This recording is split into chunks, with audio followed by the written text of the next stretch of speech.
Okey, jadi macam ini kaedah dia seperti dalam rajah tu. Okey, dan ada banyak lagi lah jenis-jenis resistant welding yang lain. Ya. Next, kita tengok oxy-fuel gas welding. Ya, yang ni dalam kategori fusion welding juga lagi lah. Ya, tadi kita belajar sumber tenaganya datang daripada arc. Ya, kita ada gas tunnel arc welding, shield metal arc welding, gas metal arc welding. Ya, kemudian kita belajar sumber kuasa yang datang daripada resistance, ya, resistance shield welding (RSW). Dan ini oxy-fuel gas welding, sumber tenaga dia datang daripada chemical, ya, iaitu datang daripada api, flame, ya. So oxy-fuel gas welding ni OFW, ya, dia punya apa ni, flame dia datang daripada gabungan beberapa gas dengan oksigen, ya. Jadi dia menghasilkan api, ya.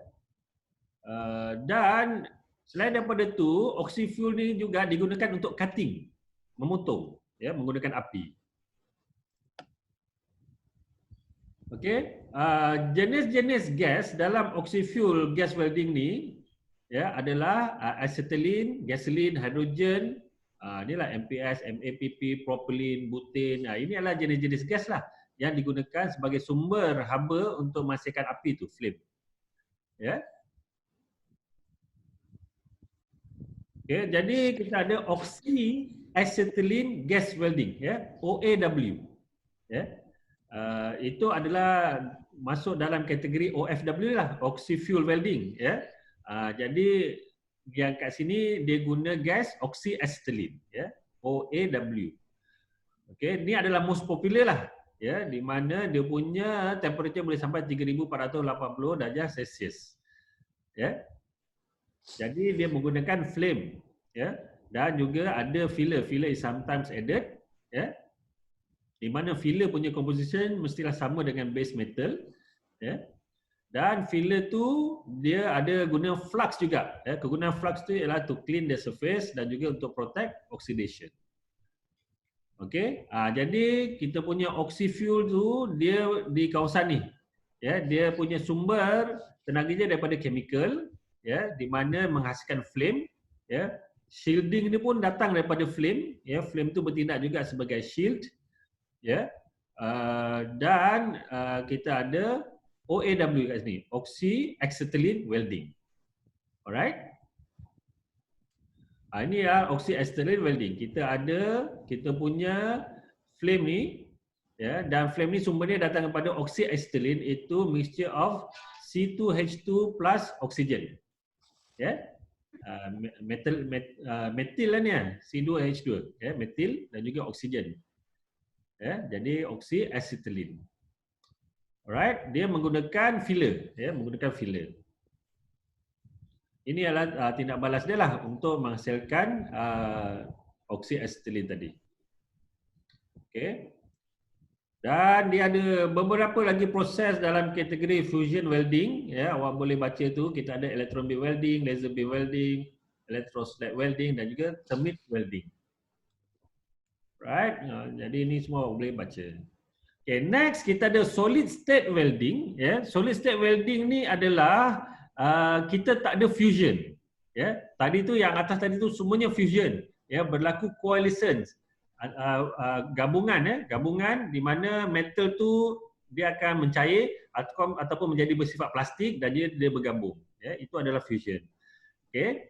Selain daripada fusion, kategori kedua dalam welding ni adalah solid state welding, di mana coalition of the part adalah akibat dari pressure ataupun heat, ya, ataupun gabungan dua-dua sekali. Right? Dalam solid state welding kita tak pakai filler, ya.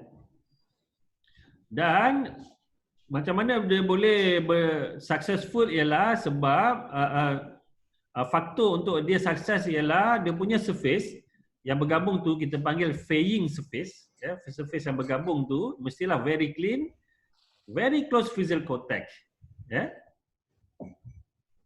Right? Jadi kategori dalam solid state welding ini adalah banyaklah ya, forge welding, cold welding, roll welding dan seterusnya.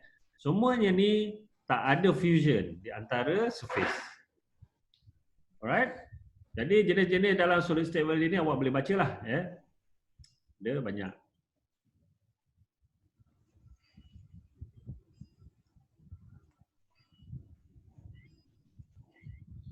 Okey, jadi alamak terlebih.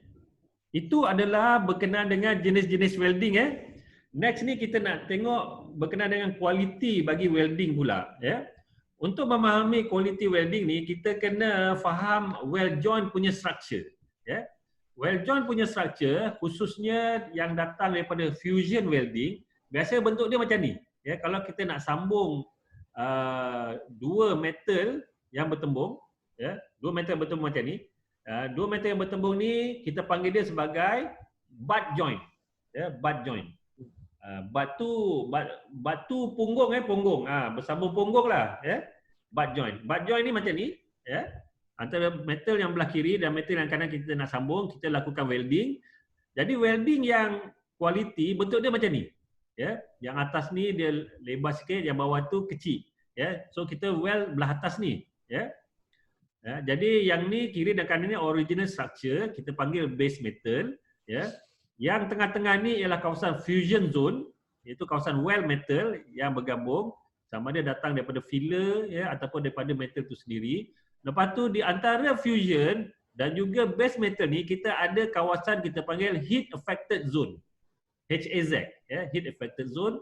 Yang ni ialah kawasan base metal yang mengalami kesan kepada haba, kesan heat. Ya. Jadi kalau kita tengok dia punya suhu daripada kiri pergi ke kanan, pada belah kiri sekali ni suhu rendah ya. Bila nak sampai ke kawasan welding tu suhu akan meningkat ya. Dan di kawasan HAZ tu, heat affected zone tu, ni adalah temperature di mana microstructure metal tu affected ya. Jadi kawasan ni properties bagi metal berubah ya. Yang ni adalah kawasan molten weld metal tu. Alright? Jadi bila grade structure berubah, properties bagi material tu pun akan berubah. Ya. Jadi ini rajah dia yang lagi besar lah. Ya. Ini ialah kawasan yang unaffected base metal. Ini ialah kawasan heat affected zone, HAZ. Ya. Ini ialah kawasan kita punya fusion weld. Okay. So kawasan HAZ ni yang kawasan bahaya ni yang kita perlu jaga. Ya, sebab kat sini microstructure bagi base metal dah berubah. Ya, kawasan weld ni dia memang kuat ni. Ya, sebab dia kawasan fusion ni dia dah memang kuat. Okay, so dalam weld quality ni apa yang kita concern dia ialah boleh berlakunya residual stresses. Ya, dan juga distortion. Sebab apa? Metal kita tu dia kita panaskan, lepas tu kita sejukkan ya. Bila panas dan sejuk dia akan mengalami residual stress ya, sebab kawasan weld, kawasan yang bersambung tu dengan base metal dia punya pengembangan dan penguncupan dia tak sama, dia punya rate ya, sebab metal yang berbeza. Okay. Kemudian di weld quality juga kita ada welding defects. Ya, welding defects pun wujud ya, dan juga kaedah untuk kita lakukan inspection. So residual stress dan juga distortion ni sangat pentinglah dalam welding ya, sebab berlakunya rapid heating dan juga cooling in localized regions. Ya, kawasan yang itu saja yang kita panaskan dan sejukkan. Ya. Jadi berlakunya thermal expansion and contraction dan menghasilkan residual stress ya. Dan stress ni akan menghasilkan distortion dan juga warpage ya. Jadi heating tu is very localized ya, berlakunya melting untuk base metal ya, dan juga berlakunya heating dan melting in motion, right? So macam mana kita nak kurangkan warpage ni? Warpage ni dia berlaku melengkung lah ya, melengkung. Asal-asal lurus dia jadi melengkung, warpage ya. Jadi untuk mengelakkan dia kita kena gunakan fixtures ya. Fixtures kita kena ikat metal tu ya. Kemudian kita kena berikan heat sink, ya, supaya heat boleh terbebas dengan cepat, dia tak naik dengan banyak. Ya. Kita tack welding at multiple joint, ya, ini macam fixture lah. Ya. Gunakan welding condition yang betul. Ya. Preheat pun boleh juga, kita preheat metal kita. Ya. Kita lakukan stress relief dengan menggunakan kaedah heat treatment, ya, dan proper design. Right?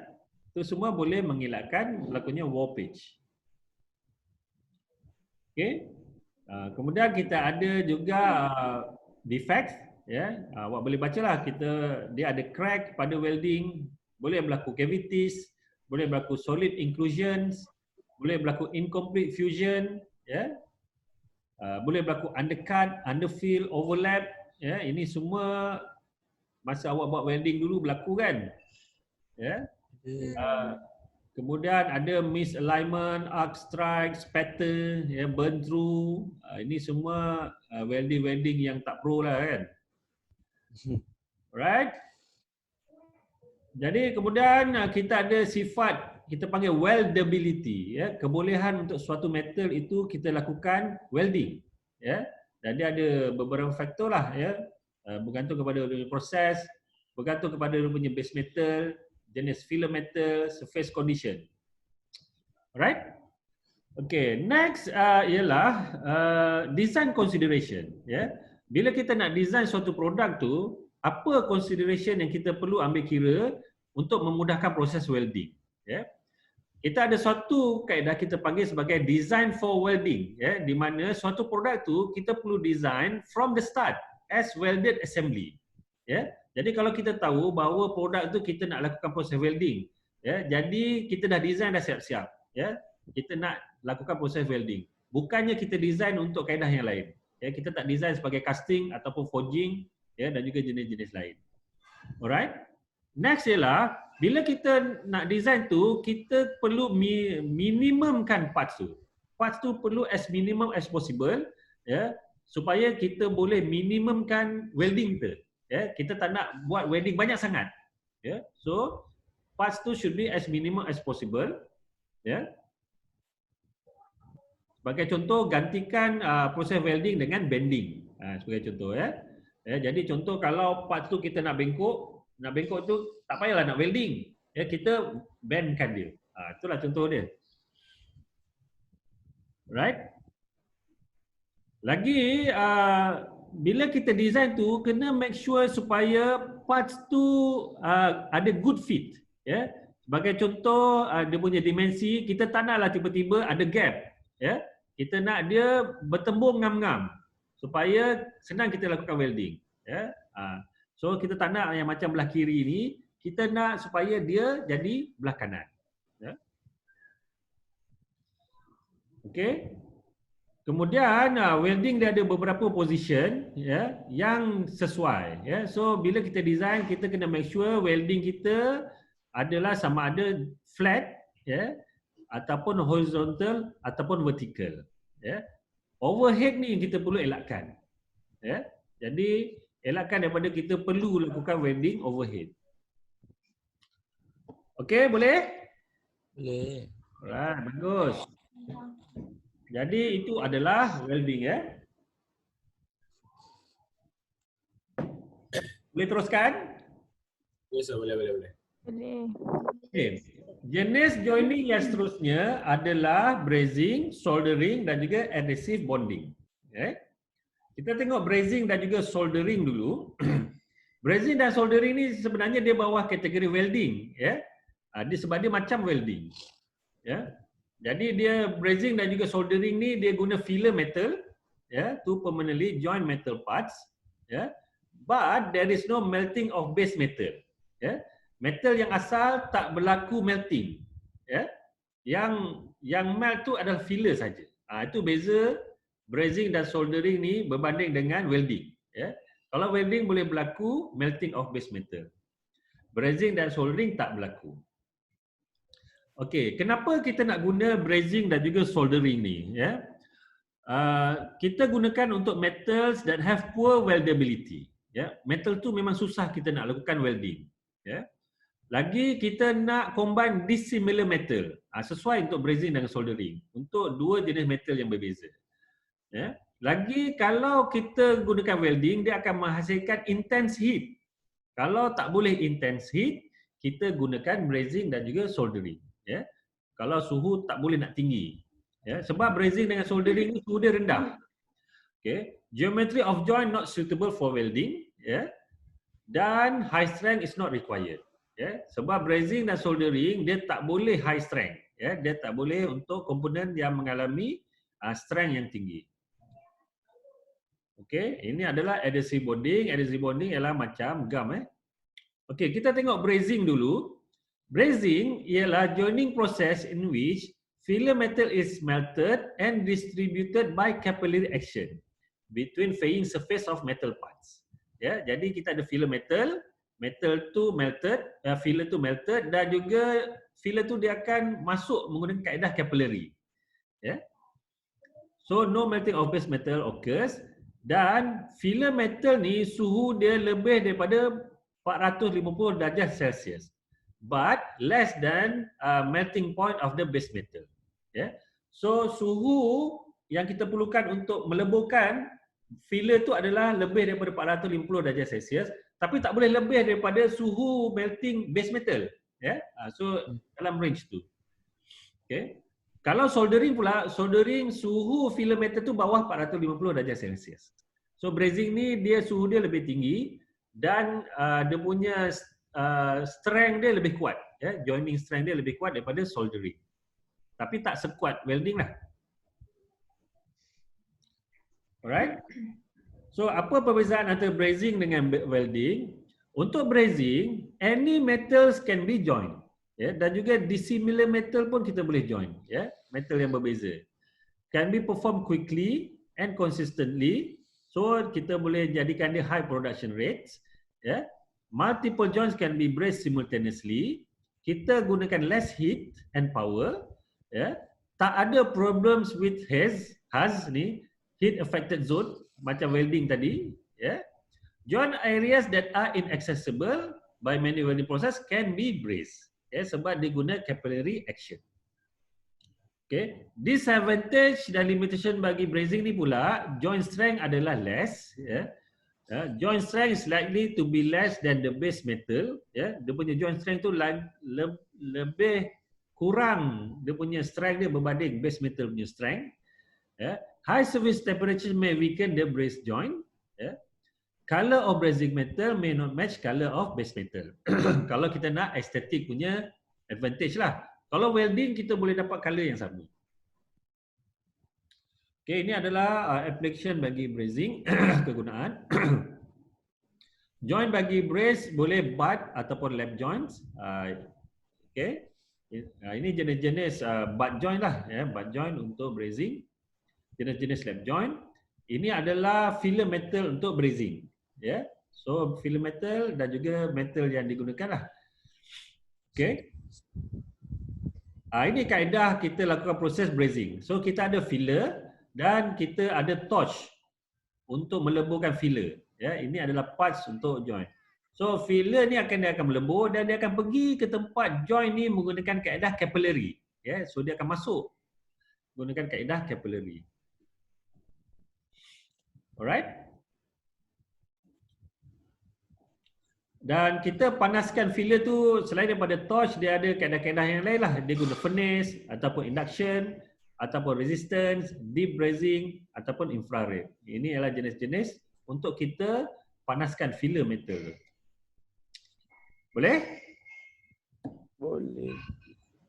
Next ialah soldering. Soldering ni dia sama macam brazing, cuma dia punya suhu dia kurang daripada 450 darjah Celsius. Right? Okay. Distributed by capillary action, sama macam brazing tadi. Yeah. No melting of base metals. Yeah. Dia guna filler metal. Yeah. Jadi dia sama macam brazing, ya, di mana heating methods dia pun sama. Ya. Cuma untuk ni filler metal dia kita panggil solder, ya. Dan solder ini paling banyak digunakan untuk electrical dan juga electronic assembly. Ya, kita panggil wire soldering. Ya. Siapa pernah buat ni soldering ni? Saya. Wah, Shoki pernah untuk alat-alat elektrik, ya. Okey, kelebihan soldering. Soldering ni lower energy dan brazing dan juga fusion welding. Ya, kita boleh heat method menggunakan berbagai kaedah dan dia ada electrical dan juga thermal conductivity. Ya, easy repair and rework. Disadvantage low joint strength. Ya, possible weakening or melting of joint in elevated temperature. Ya, itu kelebihan dan kekurangan soldering. Okey. Filler untuk solder ni biasa sekali adalah tin, ya, stannum, ya, dan juga lead, ya. Tapi lead ni poisonous, dia bahayalah, racun, ya. Jadi seboleh-bolehnya kurangkan. Ya, tin yang paling biasa sekali. Ada juga silver dan juga antimony, ya. Alright. So, awak boleh bacalah lagi berkenaan dengan soldering tu. Okey. Kita nak masuk kepada adhesive bonding pula, ya. Adhesive bonding adalah proses joining menggunakan gum, ya, gum. Okey, menggunakan gum, ya. Jadi joining ni kita gum tu kita panggil filler material lah, ya. To hold two or more closely spaced parts together by surface attachment. Ya. Jadi adhesive bonding ni banyak digunakan untuk non metal, ya, dan juga metal lah, ya, untuk metal, plastik, seramik, wood, paper, cardboard, ya, untuk adhesive bonding ni. Alright, awak boleh bacalah semua ni, ya. Cuma dalam adhesive bonding ni dia punya joint design dia sangat penting lah, ya. Dia punya joint dia not as strong as welded, brace or solder joint, ya. Jadi joint contact area should be maximized. Dia punya contact area adalah seboleh-bolehnya besar, ya, berbanding dengan kaedah yang lain, ya. Dan adhesive joint ni dia strongest in shear and tension, ya. Kaedah dengan shear ni shear macam ni kan, shear dia kuat, ya. Dia weakest in cleavage or peeling, ya. Cleavage atau peeling, kita kopek dia tak kuat, ya. So joint should be designed to avoid this type of stress, ya. Cleavage or peeling ni kita kena elakkanlah daripada dialami oleh adhesive bonded joints, ya. So dia kuat dalam tension, dalam shear ni dia kuat, tapi peeling ni, cleavage ataupun peeling untuk C dengan D ni dia tak kuat, ya. So kena elakkan daripada kita punya joint tu mengalami force untuk dua jenis ni. Okey, kita ada banyak joint design seperti dalam rajah tu, ya. Kemudian kita ada jenis-jenis juga adhesive, ya. Ya, sintetik, dan juga ini dia ada punya application, ya. Surface preparation sangat penting untuk adhesive, ya, sebab dia kena betul-betul bersih. Ya, dan juga ada berbagai kaedah application lah untuk adhesive bonding. Okey. Apa kelebihan adhesive bonding? Kelebihan dia lah dia applicable to wide variety of materials. Ya, dia bukan metal saja, ya. Macam tadi brazing, soldering, welding ni untuk metal je. Ya, adhesive bonding kita boleh untuk selain daripada metal. Ya. Bonding occurs over entire surface of area joint, ya. Kita boleh lakukan low temperature, ya. Jadi yang lain-lain tu semua suhu tinggi kan tadi. Adhesive bonding tak payah, ya, kecuali kalau kita nak lakukan curing lah, tapi curing ni pun tak setinggi macam kaedah yang lain, ya. Kemudian selain daripada kita join, kita juga boleh lakukan sealing, ya. Selain daripada kita join tu, dia boleh seal daripada udara luar, ya. Itu kelebihan dia. Ya, dan juga joint can be simplified, ya. Just two flat surface je dah boleh dah, ya. So tak perlu ada part feature macam screw ke buat lubang, tak perlu. Okay, limitation adhesive bonding ni adalah dia punya joint dia tak kuat, ya, tak kuat.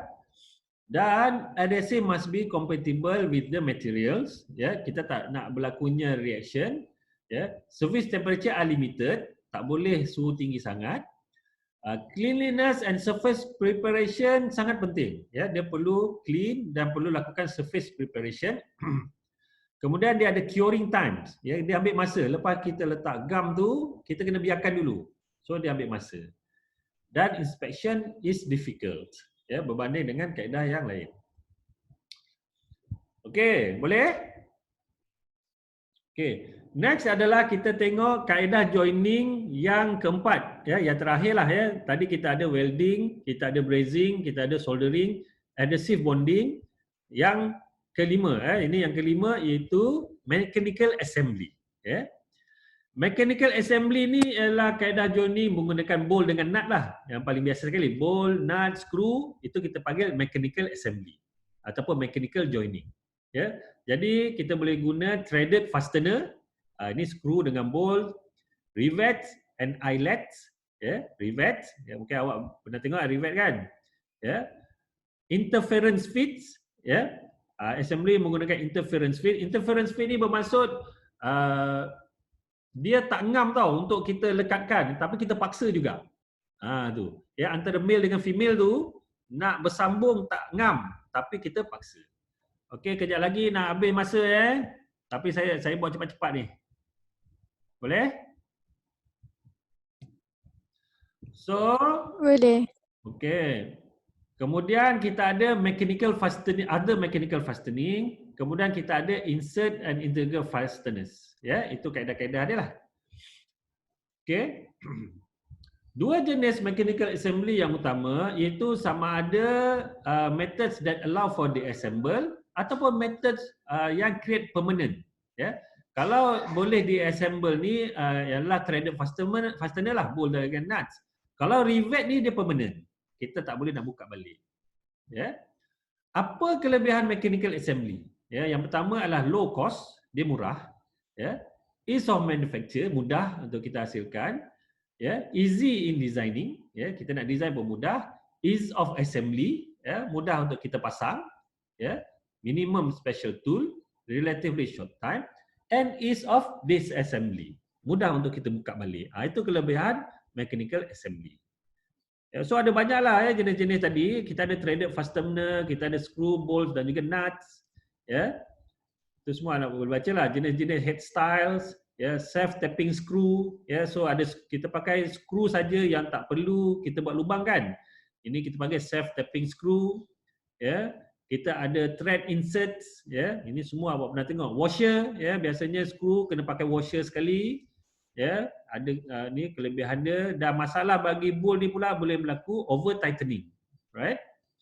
Okay, rivets ni, jenis-jenis rivets, ya, dia punya kelebihan. Ya.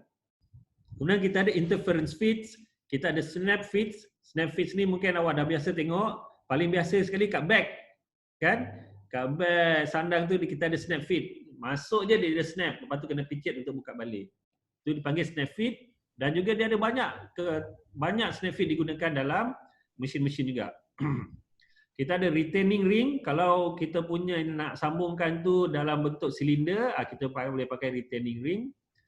Okay. Kemudian last sekali adalah bila kita buat proses joining ni, kita kena design for assembly. Ya. Design supaya mudah untuk dipasang. Design untuk mudah dilakukan assembly. Ya. So, Azam dah nak habis baru nak masuk Design for assembly ni kita kena design product with as few parts as possible. Ya. Ya, jadi paling sikit komponen yang kita nak buat. Okay. Dan komponen yang kita dah buat tu, ya, kena make sure supaya dia easy to assemble. Ya.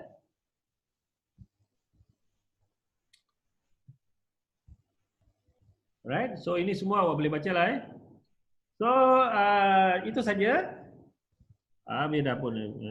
Okay. Saya stop.